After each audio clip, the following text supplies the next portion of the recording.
Bismillahirrahmanirrahim. Teman-teman sekalian yang dimuliakan oleh Allah, kembali kita bertemu pada konten baca buku. Sekali lagi kita akan membacakan sebuah buku yang berjudul Bid'ah dan Khurafat di Indonesia yang ditulis oleh Abu Umar Abdillah, penerbit Wafa Press. Subjudul yang akan saya baca kali ini adalah Misteri angka 13. Bila Anda pernah naik pesawat lalu mencari nomor kursi Anda secara berurutan, maka Anda tidak akan mendapatkan angka 13. Setelah 12 langsung loncat nomor 14. Ini bukan suatu kebetulan atau karena pemberi nomor keliru menghitung,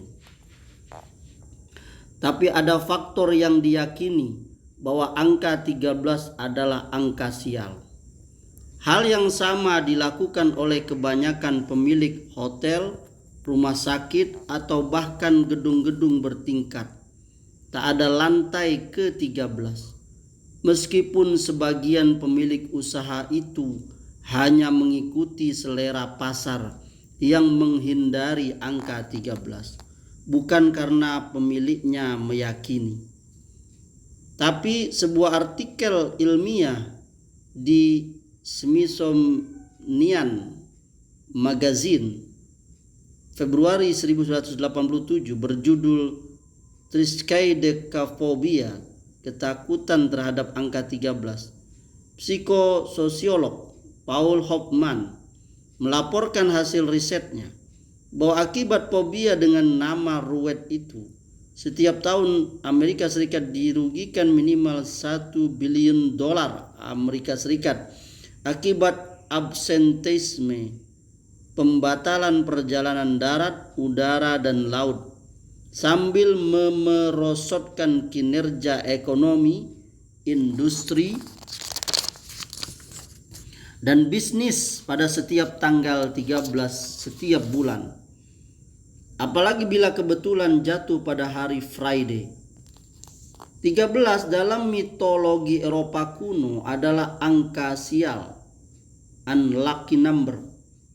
Karena dianggap sakral, di barat angka 13 dijadikan semacam maskot salah satu film horor, yakni film yang berjudul Friday the 13th.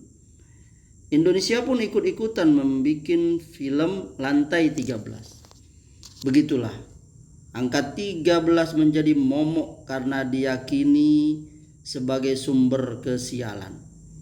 Mungkin hanya satu kasus di mana istilah ke-13 tidak menjadi momok, yakni gaji ke-13. Tidak jelas juntrungannya. Mengapa angka 13 dianggap keramat?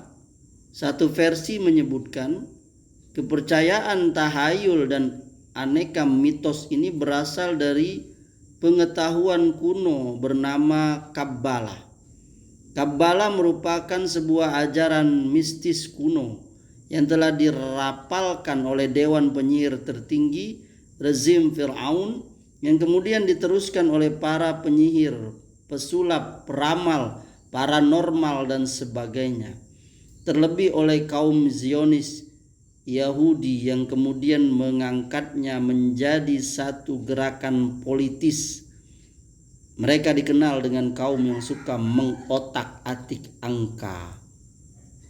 Dari manapun asalnya, mempercayai kekeramatan dan kesialan angka 13 adalah kesyirikan, karena meyakini suatu sebab yang tidak hissi, tidak logis, sementara tak juga didasarkan pada dalil syar'i. Man raddat hud toyaratu an hajatihi faqad asroka. Barang siapa yang mengurungkan keperluannya takut kesialan, maka ia benar-benar telah berbuat syirik, kemusyrikan. Mereka, para sahabat, berkata, lalu apa yang dapat menghapus itu? Nabi bersabda, hendaknya orang itu berkata, Allahumma la khaira illa khairuka wala toiro illa toiruka wa la ilaha ghairuka. Ya Allah, tidak ada kebaikan kecuali kebaikan-Mu, tidak ada kesialan kecuali kesialan yang Engkau tetapkan, dan tidak ada sesembahan yang hak selain Engkau. Hadis riwayat Ahmad. Semoga Allah membersihkan kita dari kesyirikan yang terang-terangan maupun yang tersembunyi. Amin. Semoga bermanfaat.